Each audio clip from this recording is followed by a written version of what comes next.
It's live in talkSPORT 2 tonight. Manchester City against Real Madrid. Sam will be there. So too former Manchester City manager Stuart Pearce. Danny is with me. So too Simon as we go into our final hour today ahead of a massive night of Champions League football. And yes, what would it mean if they could do what they've done before? Pep Guardiola was asked, you couldn't do another treble, or could you? We are far away from that hypothetical dreams. So we are in the final FA Cup when we are 1 or 2 games left with, 3, 4, 5 points advantage. We are already in final Champions League. I will start to think about that. So 6 games, have a lot of difficult games home and away with opponents. They have, both of them. And it's just one game at a time. A game at a time means Madrid tomorrow, what do you have to do to beat them, and a step by step. And when, honestly, I start to think in the treble when we beat United in the FA Cup final last season. But the success for me this season is we are there. So after win the treble, still being in that position with a 4 weeks, 5 weeks, 6 weeks, depend the finals of FA Cup or Champions League, being in contention to be there, it's heads off, it's chapeau, it's incredible. But at the same time, we are here. Extend this chance one more week. So, and this is what we try to do tomorrow and Saturday and next games. Pep Guardiola ahead of chat, which is becoming more and more real about a double treble. Danny, you wouldn't put it past them, but it's a massive ask, is it not? I mean, tonight in itself, a game against Real Madrid, can they take control of the Etihad in what was an uncontrollable tie at the Bernabeu, then come back here and progress in the FA Cup? Well, they can, because they've shown they can do it. The thing about winning a treble is that they can't have one bad day at the office, because if they're out. Whether it be Chelsea at the weekend, whether it be, but they're the best at getting through games even when they're not brilliant. It's going to be interesting tonight because I feel, watching the first game, that Madrid got a bit lucky. I thought City were in control. The deflected goal, huge deflection, gave everyone a bit of impetus, and then they had a second deflected goal. But City still cut them apart so often. I mean, look, Ancelotti's been playing this diamond. He played Vinicius and Rodrigo as a 2, with Bellingham behind. And then he's got Valverde, Camavinga, probably Kroos holding. If they play a diamond at City, they'll get done. I'd be amazed if he plays the same way. I think they'll cut. So what will he do? Well, no, I think he might, because that's the way they play. That's because that's the way they do it. Yeah, but I think that would be stupid for a team to go to Madrid. Who are that? Madrid are dominant in Spain. They're a hell of a side. Don't get me wrong. City went there and could have scored 5 or 6. They cut through them so often. Yeah, a little bit more quality in the final third, the game would have been done. Don't get me wrong, Madrid showed some resilience. I'm not saying they're a bad side, but compared to City, they're not as good. Right. So City are going to have a bad day at the office to not go through. For and you think that would be unlikely? You would think. Simon, we talk about double treble. I mean, honest to goodness, few teams could ever even imagine doing that. But this you wouldn't put past City. No, you wouldn't. I mean, ultimately, United did it in '99, and it stayed there, and it was then emulated or met by Manchester City achieving it last year. But they're in the position to do it. Some people will look at it and say, "Oh, I don't want that. I'm worried that this is going to become a monopoly." Well, no one worried about Liverpool dominating the football in the '70s or in the '80s, and it's incumbent upon everybody else to get better. And the standard of Man City's play warrants them dominating football.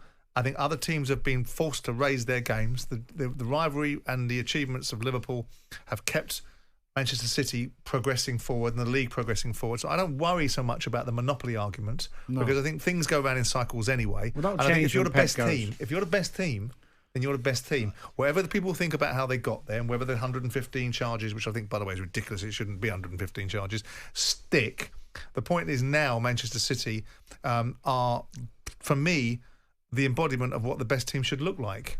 And if that means they win the league, then they win the league. What you want is meritocracy. That's what you can ask for. Yeah, and you're getting that in a shed load if they do this again, a double treble. We've never seen the likes of it. Will it send shockwaves? I mean, we characterise it sometimes as, do we want this monopoly in English football? Well, what's it going to say about if they win the Champions League again? Are the rest of the clubs in Europe going to suddenly be terrified of what Man City are doing and subsequently climb back into their shells? I mean, I don't suppose they are. If they did it again, Danny, let's say they do, and I know Guardiola, they can't hear us at the moment, maybe they can.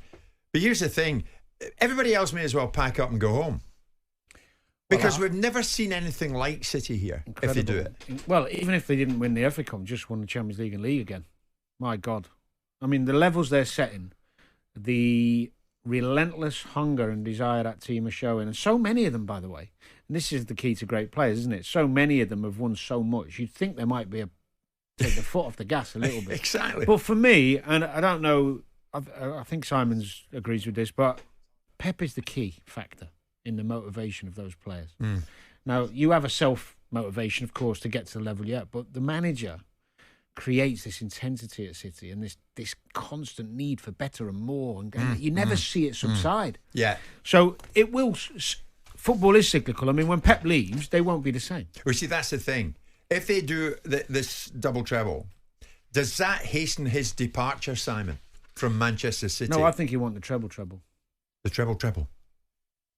I mean, unless you know, I would be surprised. Unless you know the man, you can't answer that question, can you? I mean, unless you know what his thought processes are and where he is in his life. Have you not had him on your podcast yet? No, I haven't. He's missed out, hasn't he? Yeah. Keeps on saying no, doesn't he? But unless you understand the motivations of the individual, this is the longest time he's been at a club, isn't it? And you're certainly not in England for the weather, are you?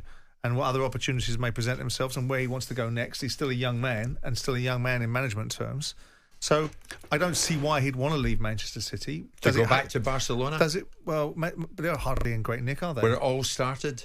Sure, but then you're competing. Barcelona will not have the same opportunities that he gets at Manchester City. They don't have the economic means to do it at this moment in time. They don't have the governance inside their league to allow them to do it. It'd be a perfect end for him, though, Simon, wouldn't it? After everywhere he's gone, and then he goes back to where it all started. 53? He's got another 10, 12, 50. Yeah, he's a young manager.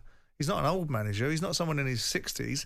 He's got a long way to go. I don't think he's completing that circle anytime soon unless he decides to take another sabbatical from football. He seems perfectly happy here.